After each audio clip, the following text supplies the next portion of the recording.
Good evening guys আর সবাইকে স্বাগত। অনেকদিন ধরে বড় ভিডিও আসছে না, আজকে সেই জন্য সাডেন প্ল্যান করে আমরা যাচ্ছি এখন ডেস্টিনেশন এনজিপি। আর ট্রেনটা হচ্ছে তিস্তা তোষা দুপুর 3টের সময় ছেড়েছে।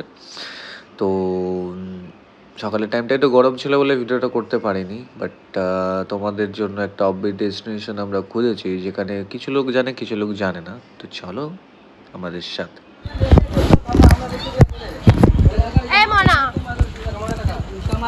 এই মনা ঘটি দেখানোটা দেখা চলছে আমাদের। আর এই হচ্ছে আমাদের এনজিপি থেকে বেরিয়ে একটা পেট্রোল পাম্পে আমরা নিয়ে নিয়েছি শেয়ার কার, 350 করে পড়েছে। তো এই হচ্ছে ওয়েদার আর এই হচ্ছে রাস্তা। সত্যি কথা বলতে অনেকে বারণ করেছিল আমাদের এই প্ল্যানে আসতে, কজ বৃষ্টির টাইম। আর তোমরা এই স্টেটের অবস্থা জানো, তিস্তা তোরসার ওখানের অবস্থা।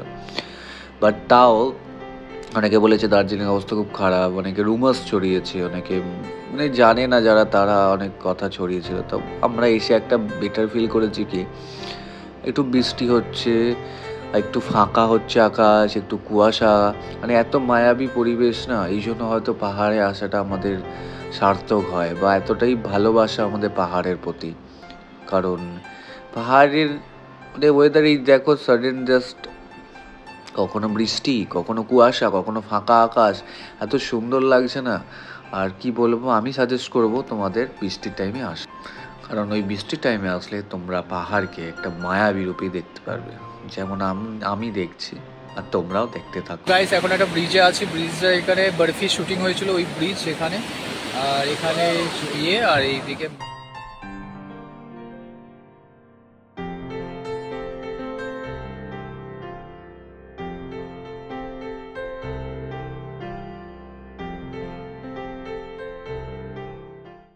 তো এই হচ্ছে আমাদের ডেস্টিনেশনের রাস্তা।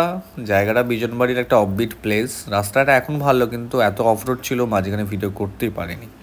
তো চলো আমাদের সাথে একটা অফবিট ডেস্টিনেশনে, আর সাথে থাকো, পাশে থাকো। দেখা হচ্ছে হোটেল।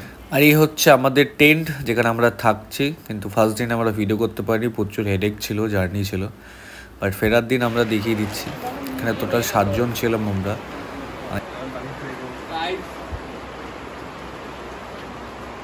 এই হচ্ছে আমাদের 4 জন, 2 জন 6 জন, 2 জন 8 জন। তো এখানে তোমরা 6 জন 7 জন থাকতে পারবে, যেরকম আমরা থেকেছিলাম।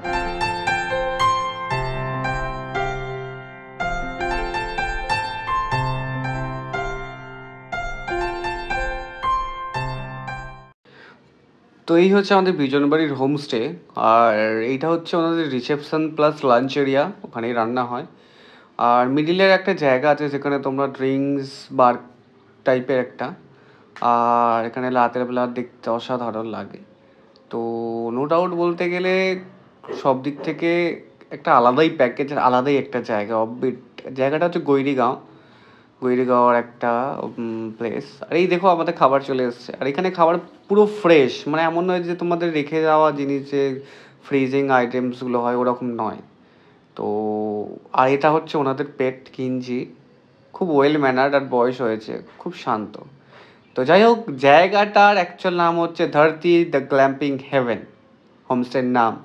আমি সাজেস্ট করবো তোমরা একবার হলেও তোমরা বিজনবাড়ি থেকে এখানে যাও। বাকি ডিটেলস তোমাদের দিয়ে দেবো, নাম্বারে দিয়ে দেবো, কন্ট্যাক্ট করে নেবে, ওরাই তোমাকে হেল্প করবে যাওয়ার।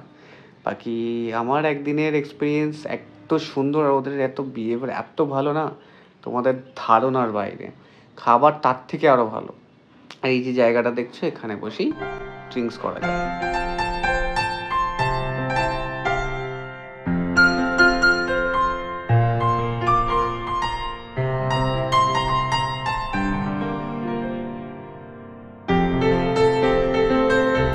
এই হচ্ছে লাঞ্চের আমাদের আইটেম, আলু ভাজা, পনির, ডাল, পাঁপড়, মিষ্টি, আরও অনেক কিছু ছিল। আর আনলিমিটেড রাইস, আনলিমিটেড সবজি, সব রকম। তো খাবার নো ডাউট ওখানে চাষের এত সুন্দর, তোমরা ধারণার বাইরে। তো আমরা এবার খেয়ে দিয়ে বেরোবো সাইট সিনের জন্য। এবার আসল ব্যাপার হচ্ছে সাইট সিনে। এই যে দেখছো, এটা অ্যাভোকাডো পাকেনি এখনও। এখানে বলতে গেলে চাষবাসের এত ভ্যারাইটিস রয়েছে, এত ফল রয়েছে, মানে বেশিরভাগ আমি নিজেও জানি না। অর্ধেকের নাম তারা বলছে তাদের ভাষায়, আমি সেটাও বুঝতে পারি না। বাট এখানে অ্যাভোকাডো, ভুট্টা, বেগুন, টমেটো সব কিছুই এখানে চাষ হচ্ছে। এই সিনারিওটা দেখতে দেখতে আমরা যাচ্ছি ছাঙ্গা ওয়াটারফলসের উদ্দেশ্যে। আর দাদাটার নাম হচ্ছে বিশ্বজিৎ দা, উনি আমাদের নিয়েই যাচ্ছে। কজ বৃষ্টির, উনি বলেছে বৃষ্টির টাইম একটু স্লিপারি থাকে, তাই। এটা হচ্ছে ভুট্টা গাছ। বলতে গেলে চারিদিকে চাষই চাষ হচ্ছে এখানে। এখানে পাহাড়ের ধাপ কেটে কেটে চাল চাষ, মানে ধান চাষও হচ্ছে। আর এই যে গাছটা দেখতে পাচ্ছ, এই যে গাছটা দেখাচ্ছে, এটা হচ্ছে এলাচ গাছ, ঠিক আছে। এটা এলাচ, ফার্স্ট টাইম দেখেছি। তো নো ডাউট আমার খুব ভালো লেগেছে, তোমরা আসো, তোমারও খুব ভালো লাগবে।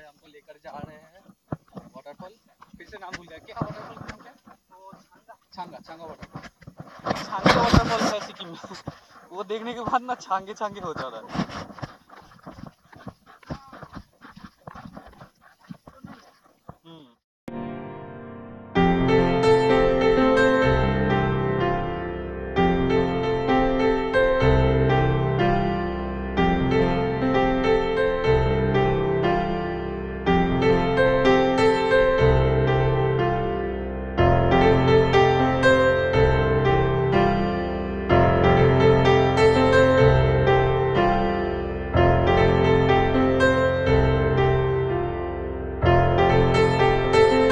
अच्छा, अब बोलिए यहाँ पे कितना कितना रूम है? यहाँ पर हम लोग का 2 ठो ग्लैम्पिंग टेंट है, वो जो ग्लैमरस टेंटिंग होता है। तो this is not a regular type of home stay. तो यहाँ ग्लैम्पिंग टेंट में हम लोग अकोमोडेट करते हैं। तो कपल के लिए जब होगा, the price goes up a little bit, that will be about 2500 rupees per head on a sharing basis. तो उससे ज़्यादा होने से अकॉर्डिंगली हम लोग प्राइस कम करते हैं। And in one tent you can comfortably stay, 6 people can stay in one tent. और आप लोगों का टेंट है कोई? टेंट के बारे में थोड़ा बोलिए। और वो टेंट हो गया 2 ठो, और हम लोग का पास वो रिवर साइड टेंट भी है जहाँ पर 2 आदमी रह सकता है। तो रिवर साइड टेंट में 2 people कैन स्लीप। तो उसका दाम होगा 1500 रुपीज़ पर हेड। तो कैसे आए यहाँ पे? आप लोग यहाँ से Bijanbari, this is the place called Bijanbari. तो बिजनबारी का ग्राम एरिया है।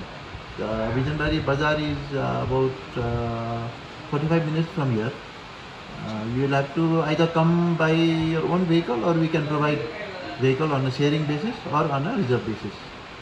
शेयरिंग बेसिस में कितना पड़ता है? शेयरिंग बेसिस में 150 रुपीज़ पर हेड। और खाना वगैरह कुछ उसके अंदर क्या क्या इंक्लूडेड है? नहीं, हम लोग का जो पैकेज है, तो we provide 3 meals, lunch, breakfast and dinner. उसमें एक स्नैक्स भी रहता है इवनिंग में। So that comes with the package. You don't have to pay extra for the food. उससे extra then you will have to pay. And we have activities like barbecue and bonfire when the weather is good.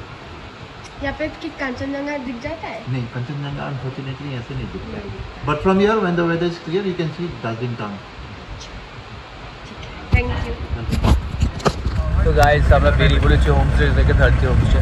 তোমরা দেখলে বুঝতে পারবে ওদের behaviour কতটা ভালো কি না ভালো। আর তোমরা আমার রেফারেন্স নিয়ে যদি আসো, তোমরা আরও বেটার কিছু ভাইবস পেয়ে যাবে। এই আমরা গ্রুপ যাচ্ছে, আপাতত আমাদের ডেস্টিনেশন এখন দার্জিলিং। তো দার্জিলিংয়ে গিয়ে চলো দেখাতে, ওর গাড়ির সামনে প্রচুর নড়ছে। চল, টাটা, বাই বাই।